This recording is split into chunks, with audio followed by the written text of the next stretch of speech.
দুঃখের যা অবস্থা হয়ে রয়েছে যে কি বলবো, চুলফুল একদম এলোমেলো, তো কিছু করার নেই, গাড়ি করে এলাম এই সবে। তো আজকে 25শে ডিসেম্বর রয়েছে, আর 25শে ডিসেম্বর আমার দাদার জন্মদিন। আর দেখো জন্মদিনের কেক চলে এসেছে, এটা মিও আমরের কেক, তোমরা দেখেই বুঝতে পারছো। মিও আমরের কেক এত সুন্দর আর টেস্টি হয় যে কি বলবো, সকলের মুখেই যেন লেগে থাকে।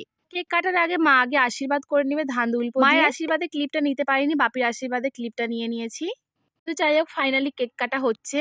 সেরকম বেশি কাউকে লোক বলা হয়নি, আমাদের মানে আমাকে আর আমার বরকে বলেছিল, আর আমার কাকিমাদের বাড়ির সকলকে নিমন্ত্রণ ছিল। জন্মদিনের পরে রাত্রিবেলা বেরিয়ে পড়েছি রাজ দেখতে 58 গেটে। রাতের বেলাতে দেখতেই পাচ্ছি এত ভিড় হয়েছে, তার উপরে লাইন পড়েছে। আমি, বৌদি, আমার বর আর রাহুল, অর্ণবী আর একটা কাকিমার ছেলে এসেছে রাজ দেখতে একসঙ্গে সবাই মিলে। যাই হোক, কিছু রাজমেলার মুহূর্ত তোমাদের সাথে শেয়ার করলাম, দেখতে থাকো ভিডিওটা। রাজ দেখা হয়ে যাওয়ার পর আমরা একটু মেলায় টেলায় ঘুরলাম, কিছু খাওয়া দাওয়া করলাম, তারপরে বাড়ি চলে গেলাম। এখন তো তোমাদের সাথে ব্লগ শেয়ার করাই হয়নি, যদিও বা মিনি ব্লগ শেয়ার করতাম, সেরকম ভাবে শেয়ার করতে পারিনি। তো যাই হোক, ভিডিওটা এখানেই শেষ করছি।